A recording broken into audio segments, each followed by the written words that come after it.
तो यहाँ पे प्रॉब्लम ये हुआ दोस्तों कि हम दोनों यहाँ पे खड़े थे और वो यहाँ से कास्टिंग कर रहा था। तो आपका घाव ऐसा लगेगा कि मरल का जबड़ा भी तोड़ देगा, इस तरह से पावरफुल उसको घाव लगेगा कि ये हैंडल घुमाने से ये जो लॉक है उसका वो अपने आप ऊपर चला जाएगा।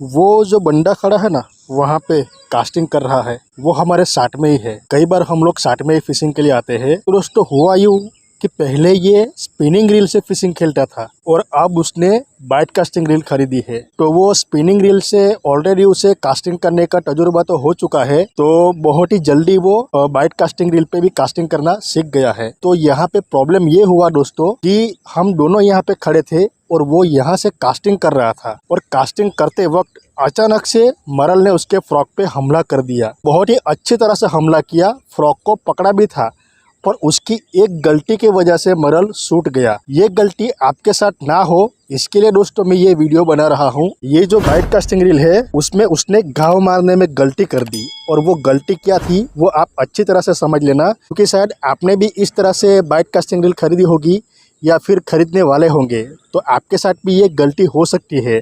तो आपका मरल मिस ना हो इसके लिए ये वीडियो देखना बहुत ही ज़रूरी है दोस्तों। तो आज मैं आपको बहुत ही ज़रूरी जानकारी देने वाला हूं। तो उसने क्या किया वो अच्छे से देखिए, मैं आपको प्रैक्टिकल दिखाता हूं।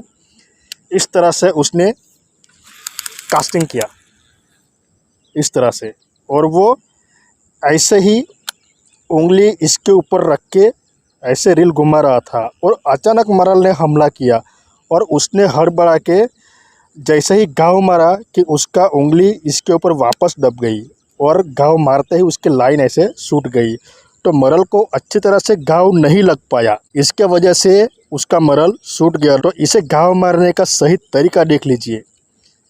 मैं आपको वापस दिखाता हूँ कि हमें घाव कैसे मारना है और किन चीज़ों का ध्यान हमें रखना है ताकि आपके साथ ये चीज़ ना हो। तो जल्दी से मैं फ्रॉक को वापस खींच लेता हूँ।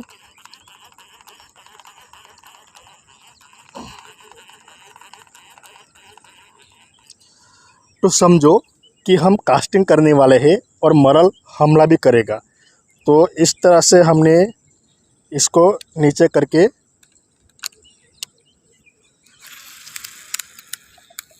ऐसे कास्टिंग किया और ये हमारा फ्रॉग नीचे गिर गया। जैसे ही हमारा फ्रॉग नीचे गिरता है कि ये हैंडल घुमाने से ये जो लॉक है उसका वो अपने आप ऊपर चला जाएगा, नहीं तो फिर आपको ऊपर करना पड़ेगा। तो जब तक हमारा फ्रॉग जा रहा है तब तक हम उसके ऊपर उंगली रख सकते हैं इस तरह से, क्योंकि हमें कंट्रोल करना रहता है कि फ्रॉग हमें कहाँ पे गिराना है और इसके ऊपर उंगली रखना भी ज़रूरी है दोस्तों कास्टिंग करते वक्त। जैसे ही फ्रॉग नीचे गिरा ये हमारा लॉक हुआ कि तुरंत हमें यहाँ से उंगली हटा देना है और यहाँ पे ऐसे रख देना है इस तरह से, फिर आप इसे घुमा सकते हो ऐसे। अगर अचानक से मरल ने हमला किया और फ्रॉक को पकड़ लिया तो आपको करना क्या है, घबराना नहीं है।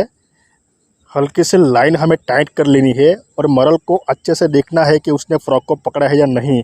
बाद में हमें ऐसे रॉड को पकड़ के इस तरह से घाव मारना है। देखो इस तरह से ये हैंडल छोड़ के ऐसे रॉड पकड़ के इस तरह से घाव मारना है।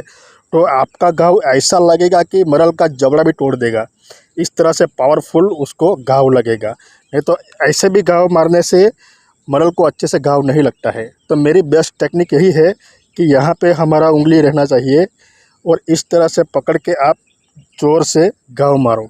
तो ऐसे घाव मारने से दोस्तों आपका मरल कभी नहीं छूटेगा। तो ये चीज़ आपको ध्यान में देनी चाहिए। दोस्तों मेरे सामने ये चीज़ हुई है, इसके लिए मुझे लगा कि इसके ऊपर भी वीडियो बनाना चाहिए, क्योंकि मेरे नए दोस्तों को ये चीज़ काम आ सकती है। तो दोस्तों इसके रिलेटेड और भी कोई सवाल है और भी कुछ दिक्कत आती है तो हमें कमेंट करिए। और सबसे ज़रूरी बात, कास्टिंग करने से पहले दोस्तों ये जो हमारा ड्रैग है, ये देखिए, ये जो हैंडल के पीछे वाला जो चक्का रहता है वो इसका ड्रैग रहता है, उसे जितना हो सके उतना कस लेना है, टाइट रखना है। अगर आपने इस तरह से लूज़ रखा तो ये देखिए ये हमारा ड्रैग लूज़ है। तो जैसे ही हम घाव मारेंगे कि हमारी लाइन सूट जाएगी,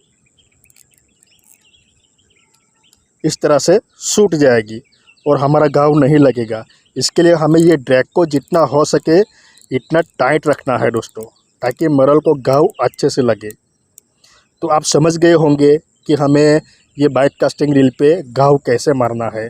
तो दोस्तों वीडियो कैसा लगा हमें कमेंट में ज़रूर बताइए।